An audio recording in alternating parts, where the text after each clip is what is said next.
तो आदाब, नमस्कार, गुड इवनिंग, सत श्री अकाल। एक बार फिर आप तमाम लोगों का स्वागत है क्राइम तक की कहानी के इस एपिसोड में। उम्मीद है पूरी फैमिली अच्छी होगी, अपना और अपनों का ख्याल रख रही होगी। धर्म, मजहब, ये सारी चीज़ें इंसानों के लिए है और हर इंसान अपनी अपनी आस्थाओं, अपनी अपनी मान्यताओं के हिसाब से इसे मानता है। लेकिन अगर धर्म या मजहब किसी इंसान की मौत के बाद उसके अंतिम संस्कार या फिर आखिरी सफ़र, यानी कि उसको अब चिता पे लिटाना है या कब्र में दफनाना है, इस लड़ाई की वजह से कोई लाश 11 साल तक किसी अस्पताल के मुर्दा घर में पड़ी रहे और मामला अदालतों तक पहुँचे, नीचे से लेकर ऊपर की अदालतों तक, और अदालत भी उस पर फैसला सुनाने में 10, 11, 12 साल लगा दे, तो इसे आप क्या कहेंगे? ठीक है, अपनी अपनी आस्थाएं हैं कि मुझे ये लाश सौंप दो, मैं अपने हिंदू रीति रिवाज के हिसाब से इसका अंतिम संस्कार करेंगे। दूसरा कहता नहीं, हमें आप सौंप दो, हम मुस्लिम रीति रिवाज से करेंगे। फिर अदालत आती है और 11 साल तक ये लड़ाई चलती रहती है। बेहद अजीब व गरीब ये कहानी है। लेकिन इस कहानी की शुरुआत करूँ उससे पहले 2 इंसिडेंट आपके साथ शेयर करता हूँ और उन दोनों का मैं गवाह रहा हूँ। 1996 नवंबर का महीना था जब दिल्ली से 100-125 किलोमीटर की दूरी पर चरखी दादरी के इलाके में हवा के अंदर 2 प्लेन आपस में टकराए थे। मैंने उसकी कहानी डिटेल में आपको सुना रखी है। एक सऊदी एयरलाइंस और दूसरा कज़ाक एयरवेज। सऊदी एयरलाइंस में करीब 335 लोग सवार थे या 340, और कज़ाक में भी करीब 38 लोग थे। एक भी शख्स नहीं बच पाया था। हवा में कोलिजन हुआ था और उसके बाद 6 किलोमीटर के दायरे में तमाम प्लेन का मलबा और इंसानी लाशें बिखरी पड़ी थी। कुछ लाशें तो ऐसी थी जिनकी शिनाख्त भी मुमकिन नहीं थी, ज़्यादातर बल्कि। और मैंने अपनी आंखों से देखा था कि किस तरीके से लाशों के टुकड़ों को फावड़े से और बेलची से उठा कर ट्रैक्टर में और बाकी चीज़ों में डाला जा रहा था। तो उस वक्त ये बड़ा मुश्किल था पहचानना कि इसमें कौन राम है, कौन रहीम है। और सभी के रिश्तेदार मौके पर मौजूद थे, क्योंकि जब इस हादसे की खबर मिली तो जो भी सऊदी एयरलाइंस से जा रहे थे 338-40 लोग, चाहे वो क्रू मेंबर की फैमिली हो या पैसेंजर की फैमिली हो, सब चरखी दादरी में अगले दिन पहुंच चुके थे। उसी तरह कज़ाक एयरवेज के भी बहुत सारे लोग आ गए थे ऑफिशियल। लेकिन मुश्किल उस वक्त ये थी कि सारे लोगों की मौत हो चुकी है और शिनाख्त बड़ा मुश्किल काम है। 1996, और तब ये डीएनए वीएनए भी बहुत अच्छा, डीएनए आप कर भी लें, आप कितने, एक तो लाश हो या लाशों के टुकड़े हों, एक एक लाश के 20-20 टुकड़े, हाथ कहीं, पैर कहीं, सर कहीं, पेट कहीं, तो आप कहाँ समेटोगे?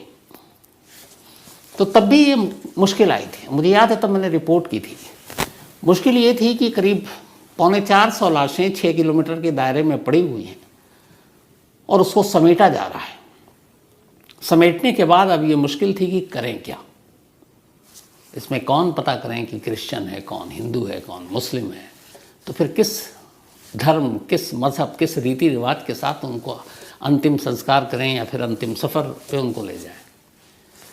तो तब ये तय हुआ था कि चूँकि इसमें हर धर्म के लोग शामिल थे, सभी धर्म के धार्मिक गुरुओं को बुलाया गया था और एक सामूहिक, मतलब वो ऐसी थी लाशों के वो भी कि गड्ढा खोदा गया और फिर सबको दफना दिया गया, या फिर सामूहिक चिताएं सजा दी गई और जला दी गई, और हर धर्म के लोगों ने अपने अपने हिसाब से प्रार्थनाएं की, दुआएं की। तो वहाँ पे ये इशू आया नहीं था, और आता तो बड़ा मुश्किल होता। सेम इस 96 के 14 साल बाद 2010 में, तब भी मैं उस जगह पे था, मैंगलुरु में एक एयर इंडिया एक्सप्रेस की फ़्लाइट जो शायद अबू धाबी से आ रही थी और पहुंची थी मैंगलुरु। वहाँ ये रनवे से क्रॉस करके आगे निकल गया था। उसमें भी मुर्दा घर में जब लाशें थी तो पहचान में आ नहीं रही थी, कुछ कटी फटी अजीब अजीब सी। तब भी बड़ी मुश्किल थी कि क्या करें। तब भी यही फैसला हुआ था कि जिन लाशों की शिनाख्त मुमकिन है वो तो ठीक है, बाकी के फिर सामूहिक तमाम अलग अलग धर्म के धार्मिक गुरुओं को, मौलानाओं को, पंडितों को, पादरियों को बुलाया जाए और उनके सामने ये सब कुछ सामूहिक तौर पर कर दी जाए, क्योंकि आप अलग अलग कर नहीं सकते थे। ये 2 एग्जाम्पल इसलिए आपको दिया कि अगर ज़िंदगी में ऐसी तरह कुछ चीज़ें होती हैं तो उस वक्त ये इतना इशू नहीं बनता। एक तो वो लोग अपने जिनके खो गए उनसे उनका गम पूछिए, उनका दर्द पूछिए, और फिर ऊपर से ये मसला तो कैसे हो। ये दोनों कहानी इसलिए आपको सुनाई क्योंकि इनका मैं गवाह भी था, और अब जो कहानी सुनाने जा रहा हूँ उससे आपको थोड़ा सा इसको अंदाज़ा होगा कि कहाँ गलत क्या सही। निठारी कांड में भी बहुत सारी ऐसे बच्चों की लाशें पता नहीं कब तक पड़ी रही थी निठारी के पीछे। आरुषि तलवार केस में जो हेमराज था उसकी लाश भी 2 दिन तक छत पर पड़ी रही थी, बाद में पता चली। बात 2007 की है, 2007। कहानी हावड़ा की है। हावड़ा के एक इलाका है जगाछा। इसी जगाछा थाना के तहत एक मोहल्ला बालापुकुर लेन। इस बालापुकुर लेन में एक परिवार रहा करता था। ये परिवार मलिक फैमिली थी। परिवार के जो मुखिया थे वो, उनकी बीवी जो है उनका नाम था, जो मलिक फैमिली की बीवी हैं परी, तो मिसेस परी मलिक, उम्र करीब 70 साल, बुजुर्ग हो चुकी थी। और परी मलिक बीमार थी। 1 नवंबर 2007 को परी मलिक के हस्बैंड ने उनको इसी हावड़ा के डिस्ट्रिक्ट अस्पताल में ले जाकर एडमिट कर दिया। परी मलिक के हस्बैंड का नाम था गोराई मलिक। उनकी उम्र भी करीब 72-73 साल थी। तो ले जाकर वहाँ पे एडमिट कर दिया। लेकिन एक तो उम्र और कुछ बीमारियाँ थी। 1 नवंबर 2007 की ये बात है। 2 नवंबर को अस्पताल जाने के 24 घंटे के अंदर अंदर परी मलिक की मौत हो गई। अब मौत हो गई, परिवार सदमे में, लेकिन क्या किया जा सकता था, ऊपर वाले को यही मंजूर था। अस्पताल ने पोस्टमार्टम किया क्योंकि ये कायदे कानून के तहत था। अब इसके बाद डेथ सर्टिफिकेट बन रहा था, और डेथ सर्टिफिकेट गोराई मलिक के नाम पे जाता क्योंकि वो हस्बैंड थे, और फिर लाश सौंप दी जाती। उसके बाद वो अपने रीति रिवाज के हिसाब से लाश को दफना देते ले जाकर कब्रिस्तान में।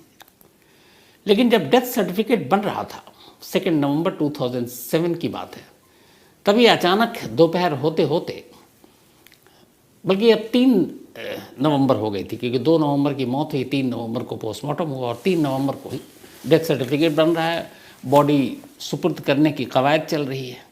तभी रीना रॉय नाम की एक महिला अचानक अस्पताल पहुंचती है, और वहां जाकर मुर्दाघर में वो कहती है कि ये डेड बॉडी आप हमारे हवाले कर दीजिए, क्योंकि जो मरने वाली परी है वो उनकी भाभी है, और इस लाश पर उनका हक है, और ये उनके ब्रदर की वाइफ रही है। अब रीना राय ने कहा कि परी मलिक का परी मलिक नाम नहीं है बल्कि परी रॉय नाम है, और वो हिंदू हैं धर्म से। अब जो डिस्ट्रिक्ट अस्पताल के एमएस थे, मेडिकल सुपरिंटेंडेंट, उनके सामने अजीब, एक फैमिली कह रही है कि लाश हमें दे दीजिए, एक कह रही है कि नहीं आप हमें दे दीजिए। अब यहाँ 2 धर्म की भी बात आ गई। अब आपस में वहाँ लड़ाई भी शुरू हो गई, दोनों तरफ से, दोनों परिवारों की तरफ से। जब दोनों परिवारों की तरफ से लड़ाई शुरू हुई तो फिर एमएस ने हाथ खड़े कर लिए, और उन्होंने कहा कि भाई हम ऐसे तो नहीं दे सकते, आप लोग अब कानूनी तौर पर अधिकार पत्र लेकर आइए कि किसकी बात में दम है, कौन सच बोल रहा है, और जिसको पुलिस या अदालत कहेगी हम उसको लाश सौंप देंगे। अब यहाँ तक की कहानी तो ये थी। झगड़ा हुआ, दोनों पक्ष पुलिस स्टेशन पहुँच गया, और इन्होंने जाकर जगाछा पुलिस स्टेशन में कंप्लेंट दर्ज कर दी। अब जगाछा पुलिस के लिए भी ये बड़ा अजीब मामला था कि एक मौत हुई है, और मौत के बाद लाश के लिए 2 अलग अलग परिवार लड़ रहे हैं कि आप हमें दिया जाए, हमें दिया जाए। अब दोनों मिलकर, यहाँ पे ये भी था कि अगर मान लीजिए एक ही धर्म, एक ही मज़हब के होते तो भी इशू नहीं था कि सौंप दिया जाए, बाकी जो रीति रिवाज उसी के हिसाब से अंतिम संस्कार या दफनाने का काम दोनों सभी मिलकर कर लें, क्योंकि मौत के वक्त दुश्मन भी साथ होते हैं। लेकिन यहाँ इशू अलग था। इशू ये था कि एक फैमिली कह रही थी कि हमें अंतिम संस्कार करना है, और दूसरी फैमिली कह रही थी कि नहीं हमें तो दफनाना है। अब ऐसे नाजुक मसले पर फिर पुलिस क्या करे। पुलिस ने तफ्तीश की, तो तफ्तीश के दौरान जो पुलिस को कहानी समझ में आई और सामने आई पूरी, वो ये थी कि दोनों परिवार सच कह रहा था। हुआ ये था कि पहली शादी जो हुई थी परी मलिक की, वो मलिक साहब से नहीं हुई थी, मलिक साहब से उनकी दूसरी शादी थी। पहली हुई थी उनकी शादी एक मिस्टर रॉय थे, तो रॉय साहब के साथ उनकी शादी हुई, और तब वो परी रॉय हुआ करती थी। परी रॉय की जब पहली शादी हुई और उनसे एक बेटा हुआ। अब बेटा होने के बाद उनका नाम था प्रसाद राय, उनके पहले पति का। बाद में कुछ अनबन हुई, डिवोर्स हो गया, फिर प्रसाद राय की डेथ हो गई। लेकिन बेटा था, बेटा जो है अपने मतलब मायके, वो उसकी जो दादी दादा थे उनके साथ ही रहने लगा। इधर परी राय अब वहाँ से निकल गई और फिर दूसरी बस्ती में बस गई। वहाँ जाने के कुछ वक्त के बाद गोराई मलिक से उनकी मुलाकात हुई। अब गोराई मलिक से फिर ये हुआ कि चूँकि उनकी उम्र भी कम थी और बातचीत बनी और दोनों में शादी हो गई। तो अब परी राय ने अपना नाम बदलकर दूसरी शादी के बाद परी मलिक कर लिया। तो कायदे से वो पहले हिंदू थी, फिर परी मलिक बनने के बाद अब वो मलिक नाम रख लिया और मुस्लिम हो गई। अब गोराई मलिक से परी को 2 और बेटे हुए, तो कुल 3 बेटे हुए। पहली शादी से 1 और दूसरी शादी से 2। उसके बाद ये ज़िंदगी चलती रही इन लोगों की, खुशहाल, सब कुछ अच्छा। बच्चे भी बड़े हो गए, जवान हो गए, क्योंकि 70 प्लस की ये हो चुकी थी खुद, तो बच्चों की भी शादी हो गई। अब ये गोराई मलिक के साथ रह रही थी। उसके बाद फिर ये हुआ कि 70 की जब हुई तो तबीयत बिगड़ने लगी। फिर जैसा मैंने आपको बताया 2 नवंबर 2007 को अस्पताल में डेथ हो गई। अब जब पुलिस ने तफ्तीश की तो ये पहली और दूसरी शादी की पूरी कहानी और उसका सच पुलिस के सामने आ गया। अब पुलिस को लगा कि मसला और भी टेढ़ा, आप किसके हक़ में फ़ैसला करें। एक वो पहले पति जिससे एक बेटा भी है और वो बेटा दावा कर रहा है, तो यहाँ पे आप उस दावे को हल्के में नहीं ले सकते क्योंकि वो उसकी भी माँ है। लेकिन दूसरी तरफ दूसरी शादी और उससे पैदा हुआ 2 और बेटे, और वो 2 बेटे दावा कर रहे हैं कि हमारे साथ रहते हैं तो हमारी अम्मी को हमारे हवाले किया जाए, हम दफनाएंगे। तो कायदे से देखें तो दोनों पक्ष अपनी अपनी जगह से ही था, क्योंकि बेशक तलाक हुआ पर बेटा तो परी का ही था, पहली शादी से भी और दूसरी शादी से भी। इधर दूसरा कह रहा है कि वो हमारे साथ हैं और हमारे साथ अब रह रही हैं, तो हम अपने हिसाब से करेंगे।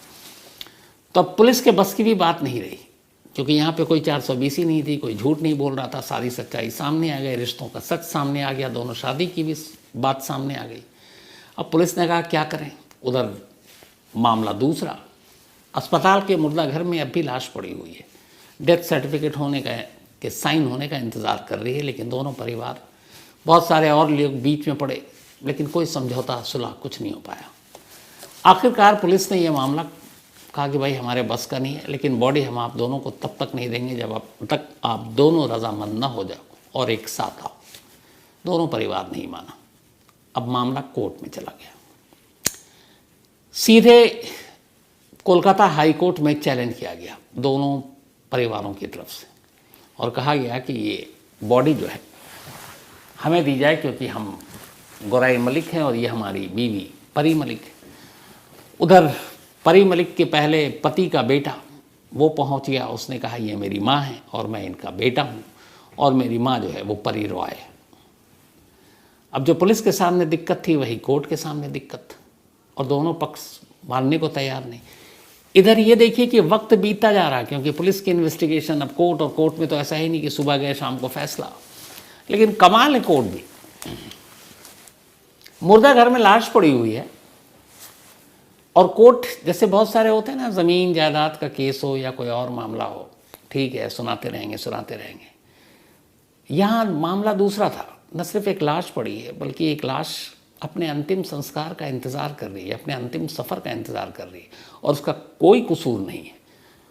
उसके हिस्से में मौत आई और उसका ये हक़ है कि मौत के बाद उसकी आत्मा या रूह को जो सुकून और शांति मिले, उसके लिए ज़रूरी है, जो हमारे रीति रिवाज के हिसाब से किसी भी धर्म के, कि जब इंसान मरता है तो उसकी बहुत ही उस धार्मिक या मजहबी तरीके से उसका अंतिम संस्कार या फिर तदफीन की जाती है।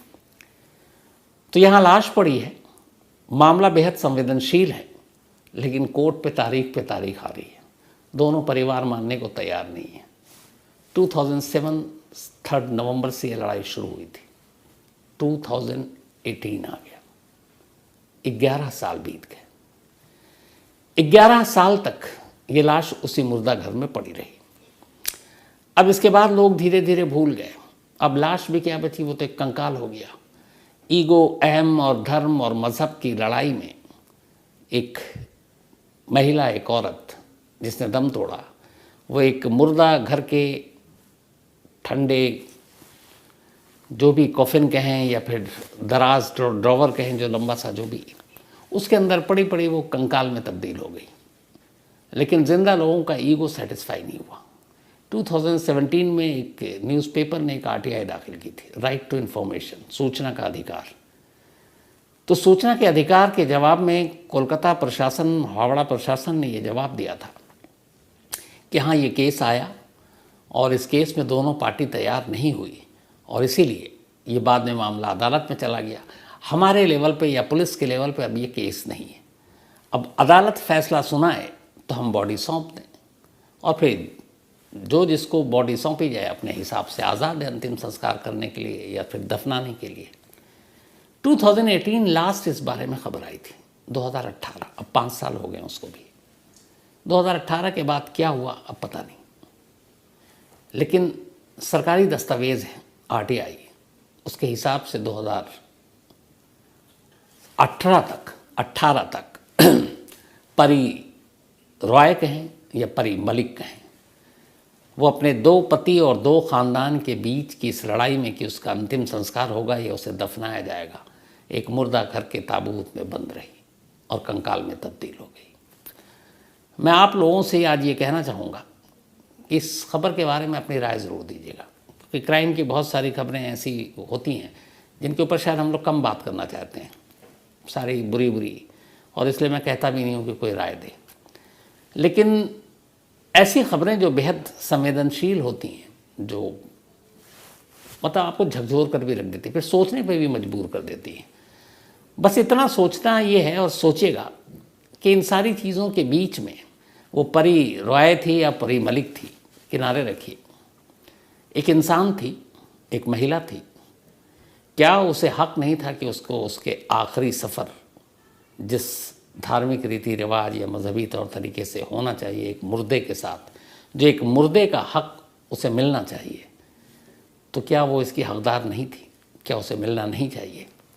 लेकिन सिस्टम, समाज, पुलिस, कानून, इन सब ने मिलकर कायदे से कहूँ एक लाइन में, मुझे कोई हिचक नहीं है बोलने में, तो ऐसा लगता है कि ये एक मुर्दे का भी तमाशा बना दिया। तो ये थी एक बेहद अजीब व गरीब लेकिन बेहद अफसोसनाक कहानी।